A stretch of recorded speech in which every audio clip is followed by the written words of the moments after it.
Welcome students to digital lecture of class 11 physics. In our previous video, we have studied about use of applications of dimensional analysis, and in this video we continue equation 2. We use example. The speed of sound in air depends upon the elastic constant E and density D of air. Using dimensional method, find the formula for speed of sound in air. इस equation में हम देखते हैं कि जो speed of sound है वो depend करता है elastic constant E. Speed of sound depend करता है किस पे? ई पे, एंड डेंसिटी डी पर भी डिपेंड करता है। डायमेंशनल मेथड की हेल्प से हमको स्पीड ऑफ साउंड के लिए फॉर्मूला फाइंड करना है। So we come on it solution. Let velocity के लिए सिंबल हम v यूज करेंगे, तो यहाँ पे डायरेक्ट रिलेशन बनेगा v is directly proportional to e to the power a and d to the power v।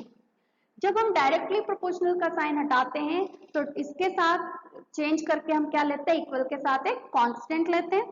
So we write here v equals to k e to the power a d to the power v। This is our first equation. We use dimensional formula on both sides. The dimensional formula of V is m to the power 0 L t to the power minus 1 equals to k. K is dimensionless constant. So we write here k, and dimensional formula of E equals to m L to the power minus 1 t to the power minus 2 e to the power a. So we write here the power is a, and next factor is d.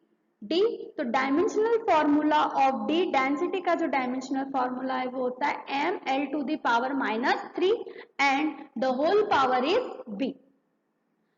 In next step m to the power 0 L t to the power minus 1 equals to k.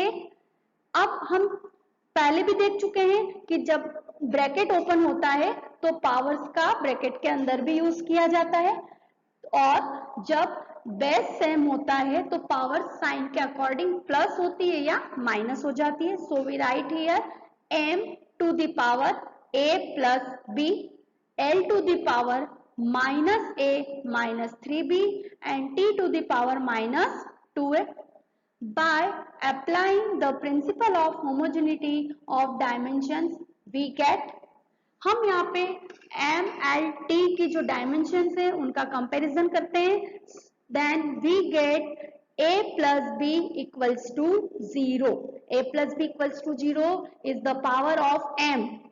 m की जो power है वो right hand side में कितनी है? a plus b, और left hand side में कितनी है? 0. So we get equation a plus b equals to 0. This is our second equation. On this basis we get the next equation minus a minus 3b equals to plus 1. ये हमें मिलता है। ये हमने किसका कंपेयर किया?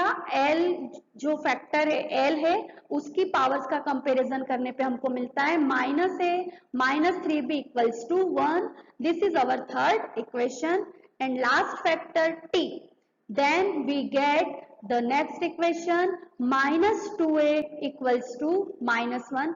माइनस माइनस कैंसिल होगा तो हमें मिल सकता है 2a equals to 1, and then we get a equals to 1 by 2. इस तरह से हमको a की वैल्यू मिली. Then putting value of a in equation 2, then we get equation 2 में हम a की वैल्यू पुट करते हैं तो हमको b की वैल्यू मिल जाती है b equals to minus 1 by 2. Putting values of a and b in equation 1, then we get v equals to k e to the power 1 by 2 and d to the power minus 1 by 2.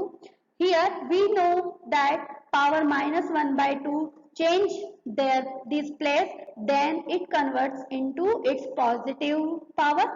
So we get here v equals to k e to the power 1 by 2 upon d to the power 1 by 2, and we can write in simplify, then we write here v equals to k under root e upon d, required formula.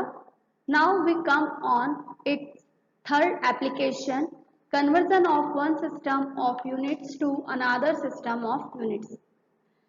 Suppose किसी one system में हमको कोई units दी है और हमें उसको किसी दूसरे सिस्टम ऑफ यूनिट्स में कन्वर्ट करना होता है, तो इस प्रोसेस को कहते हैं हम कन्वर्जन। तो conversion of one system to a unit of another system के लिए हमें एक फॉर्मूला डिराइव करना पड़ेगा। So we start, let the dimensional formula of a physical quantity be m to the power a, l to the power b, t to the power c. Let m1, l1, t1 and m2, l2, t2 be the fundamental units of mass, length and time respectively in the first and second system of measurement. In n1 and n2 be the numerical value of the physical quantity in the respective system. Then यहाँ में हमारे पास m1, l1, t1 और n1 जो है one one form में, मतलब one system में है, और m2, l2, t2, n2 इन सब के साथ 2 यूज हो रहा है, मतलब ये हमारे पास सेकेंड सिस्टम में वर्क करेंगे। फर्स्ट सिस्टम में मास के लिए m1, लेंथ के लिए l1, टाइम के लिए t1 एंड न्यूमेरिकल वैल्यू के लिए n1 यूज किया है। इसी तरह सेकेंड सिस्टम में मास के लिए m2, लेंथ के लिए l2, टाइम के लिए t2 और न्यूमेरिकल वैल्यू के लिए n2 यूज करेंगे। Then n1 in bracket m1 to the power a, l1 to the power b, t1 to the power c equals to n2 m to the power a, l to the power b, t to the power c।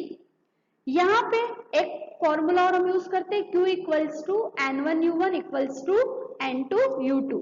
जब number equals होता है, जैसे q physical value है n1u1 और जो equal होगा n2u2 के, तो उसके बाद हमें जो ये ऊपर फर्स्ट इक्वेशन है n1 वाली और n2 वाली ये इस फॉर्म में मिलती है।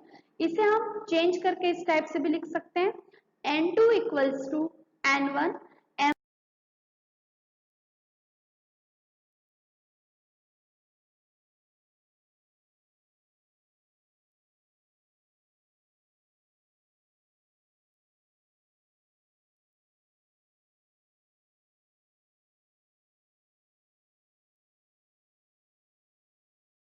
अब हम इसके एग्जाम्पल सॉल्व करते हैं।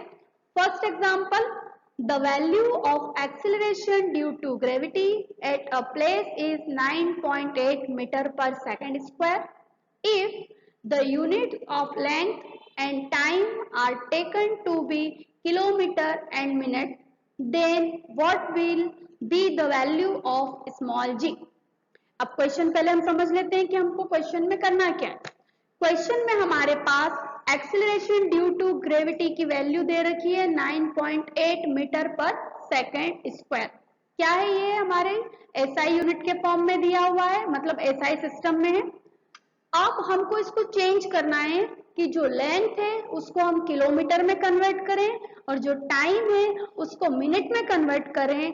तो उस कंडीशन में acceleration due to gravity small g की वैल्यू क्या होगी, ये हमको फाइंड करना है। Now we come on it solution.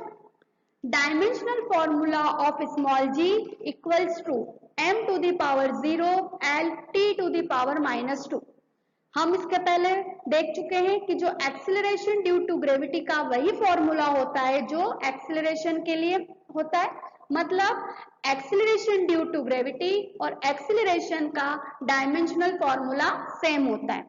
Here a equals to 0, b equals to 1 and c equals to -2। ये पावर्स की हमने वैल्यूज इस फॉर्मूले से फाइंड कर ली। क्या है फॉर्मूला यूज करेंगे कन्वर्जन के लिए? फॉर्मूला है n2 equals to n1 in bracket m1 upon m2 the power a, L1 upon L to the power B and T1 upon T to the power C. N2 equals to N1 M1 upon M to the power A B C की value put करेंगे तो M1 upon M to the power 0, L1 upon L to the power 1 and T1 upon T to the power -2 put करेंगे.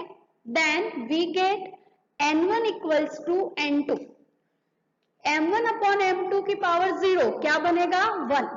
किसी भी function की या किसी भी डिजिट की power 0 it means value 1. Then we get N2 equals to N1 L1 upon L to the power 1 and T1 upon T to the power -2. This is our first equation. Then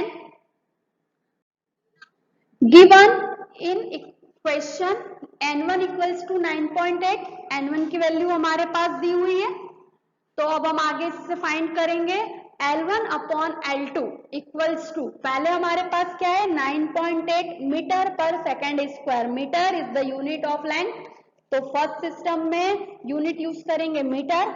अब हमको क्या करना है, इस length की जो unit है metre, इसको किलोमीटर में कन्वर्ट करना है. तो सेकेंड सिस्टम में जो यूनिट की लेंथ की जो यूनिट होगी उसको हम क्या लेके चलेंगे, किलोमीटर. तो लिखेंगे L1 upon L2 equals to 1 metre upon 1 kilometre.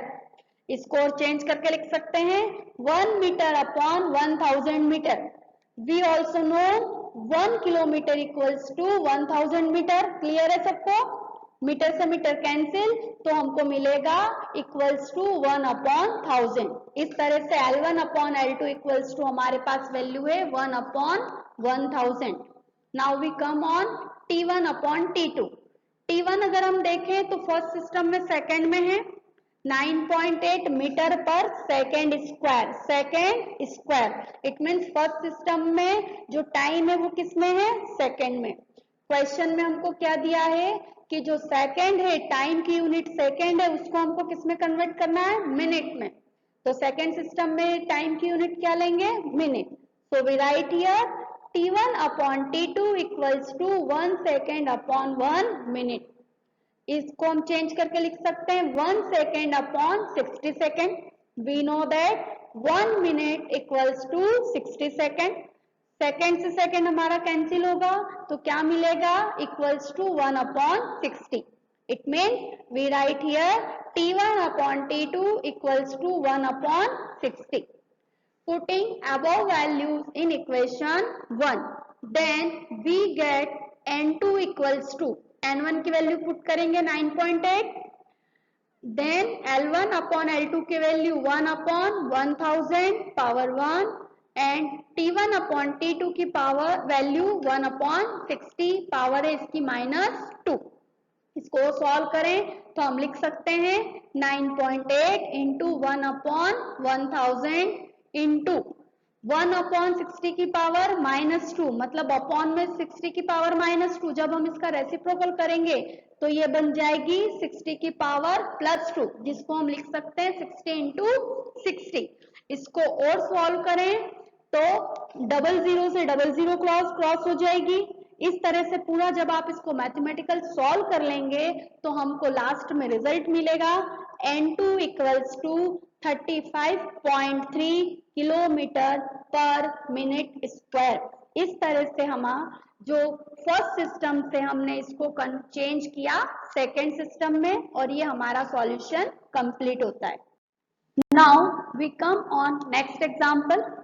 Convert MKS unit joule of work into CGS unit अर्ज of work. इस क्वेश्चन में हमको क्या करना है कि जो वर्क की SI यूनिट है, MKS यूनिट है जूल, उसको हमें CGS यूनिट अर्ज में कन्वर्ट करना है.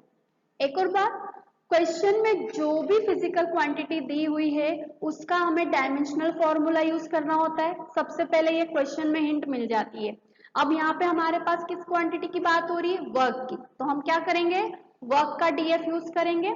So we use dimensional formula of work equals to ML2 T to the power -2. ये वर्क का फॉर्मूला कैसे फाइंड किया है हम प्रीवियस वीडियो में ये देख चुके हैं. अब हम यहाँ कंपेयर करें तो यहाँ पे A B C power form में यूज होते हैं, डायमेंशनल फॉर्मूले का जो स्टैंडर्ड फॉर्म होता है क्या होता है, m to the power a, l to the power b, t to the power c। तो a equals to 1, b equals to 2 और c इक्वल्स टू -2 हमारे पास ये वैल्यूज मिलती है। Here m1 upon m2 equals to kilogram upon gram.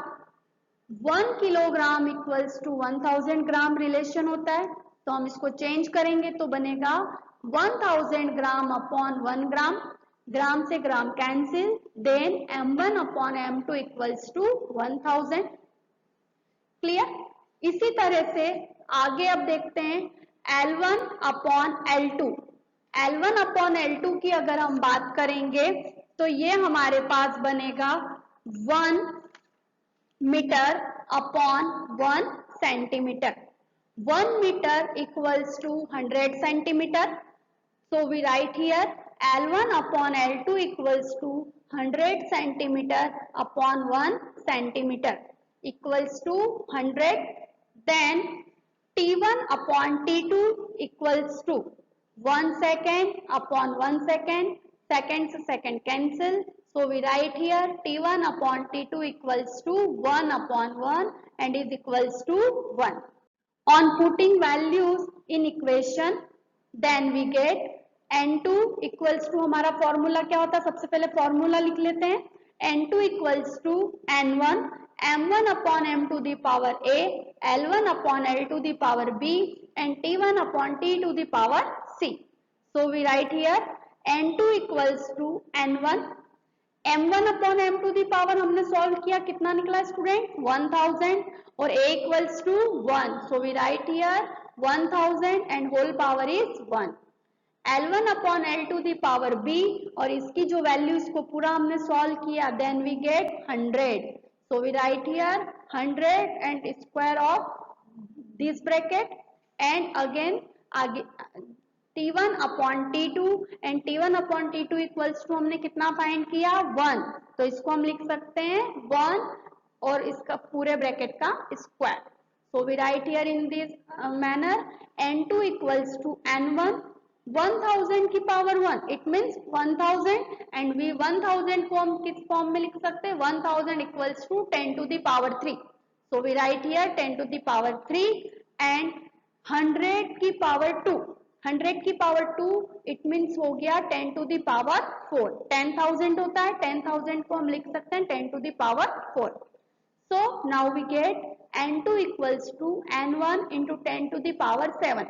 10 to the power 7 किसे, जैसा हम पहले भी देख चुके हैं कि अगर बेस सेम होता है तो पावर साइन के अकॉर्डिंग ऐड या सब्सट्रैक्ट हो सकती है। तो यहाँ पे 10 to the power 3 plus 4 equal to बनेगा 7। Then we have N2 equals to N1 into 10 to the power 7। If N1 equals to 1, then N2 equals to 10 to the power 7. Thus 1 joule equals to 10 to the power 7 अर्ज। इस तरह से हमने work की जो MKS unit थी उसको CGS unit में कन्वर्ट किया है और एक रिलेशन मेंटेन किया है। इस तरह से हमारा जो क्वेश्चन में कन्वर्जन प्रोसेस करना थी ये यहीं पे कंप्लीट होती है। I hope you understood all topics. You have any doubt, write below in comment section. Thank you.